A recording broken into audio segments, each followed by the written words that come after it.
So, how do you go about testing this type of thing in the interview process? You mentioned a lot of the mistakes that companies make is not being able to effectively understand before somebody actually gets into that role whether they can do that role effectively. What do you do? How do you figure that out? Well, the first step is to get clear about what that role really is. What specifically do they want that person to achieve? And believe it or not, a lot of job descriptions are not clear, right? So, in a lot of the interview processes are not clear. So once we understand what role that is, where we want this person to play, how they want them to play, and the personality that we want driven in there, now we can start saying, okay, we've got it. It's no different than if we were just doing marketing, right? I mean, we're going to look at what is the problem we solve, how do we help this person, who are they, where do we find them? But I was always surprised, and I still am to today, that many people just don't do that step one. So once you do step one, then you have to have an attraction factor to build in. When you have that attraction factor coming toward you as a company, all right, so now we've got candidates. But the question really becomes, if you want A players, are you an A player company? An A player company being you're set up to actually be able to handle a top producer, to be able to, bring them on, get them going quickly, train them, give them the support, and actually be totally honest and transparent about what the realities are in the organization that they might be, bringing themselves into. Because top performers do not tolerate, being lied to in that capacity. And I'm not saying people directly lie to people. I'm just saying they look at it as they go, okay, wait a minute. I was told I could come in here and do X, Y, Z. Now I'm here. I can see where I can do X, Y, Z, but I also now have to do A, B, C, D, E, and F in order to, and they'll just flush out at that point, because people like that generally can go sell anywhere, not everywhere, but usually anywhere. And then the other thing is that once you get to that place, you got to simulate the working conditions for these folks before they actually get the offer letter. So you want to test everything that they would normally go through. So, the military does a great job at this. A lot of times I was in the military for 12 years. A lot of times, the training was way worse than the actual mission, right? Because they're simulating things that are going to go on in the live situation. And at least just somewhat, not totally, but somewhat prepared. But if they don't do that with a sales role, then what ends up happening is the salesperson ends up getting into situations like, wait a minute, this wasn't what we talked about, right? So we want to simulate the working conditions, and then we want to assess all of that. We want to use assessments that are specific for sales attributes. Do they have follow-up skills? Do they have the ability to, handle rejection? I mean, all of these things are very important when you're looking at a top producer, because if they don't, then, hiring mistakes are in sales or in anything in hiring is a costly, faux pas, if you will. Sure.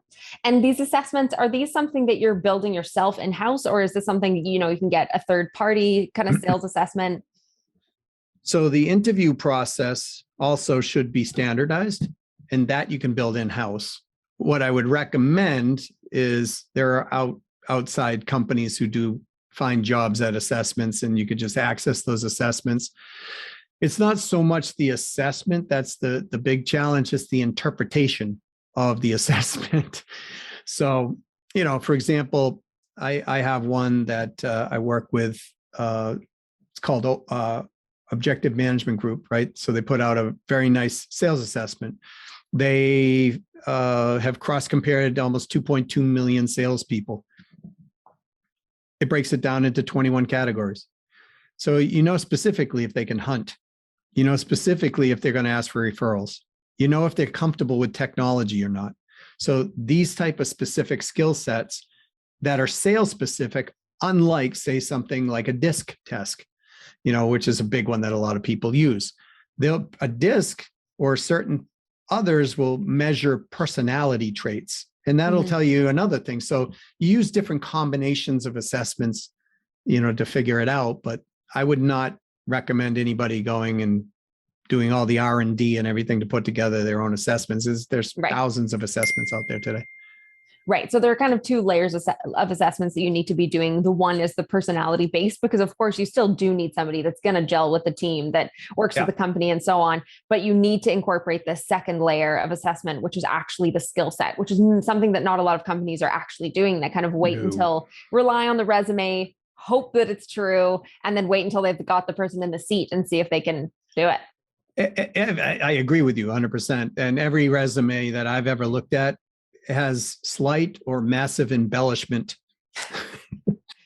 We all do that to our resumes, don't we? We're taught to do that. You talk yourself up. I do the same thing, right? But we use the resume in the actual interview process as a way of really getting to the truth.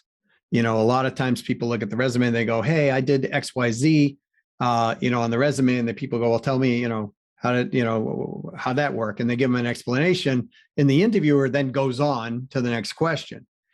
But what we do is we challenge it, right? So we're constantly challenging those things within the resume, because a top performer is going to come back and respectfully be able to handle those things. So what we're doing, again, is we're testing the traits all the way through, because if we don't test the traits all the way through, it's nice to have somebody who's just cheery and wonderful and people love them. And then all of a sudden, when the person goes, it's just too much money for me at the time. And the salesperson goes, okay, thanks. And they leave, right? Because we haven't tested their own buying bias, right? Which if they're the type of person that likes to think it over, a lot of times they'll allow people to think it over because they want people to like them. We all do as human beings. So this interview framework, you mentioned this is something you can build in-house. You pull in those external assessments. Is there any kind of methodology out there that you're basing this interview process on, or is it really something you've built over the years from scratch? Well, much of it I've kind of built over the years over scratch, but there's programs out there like the STAR program and different types of programs that are actually quite good at doing this, which I utilize all the time when I help clients, right? I mean, what I've learned is I don't have to be the smartest guy in the room. I just have to be the person who can get the smartest things to my clients, right? The most up-to-date, relevant things for them. And then my clients win, so therefore I win. But yeah, there's different programs out there that you can adapt. What I've done is I've taken pieces of each programs and then sort of put it into I have put it into a process for people.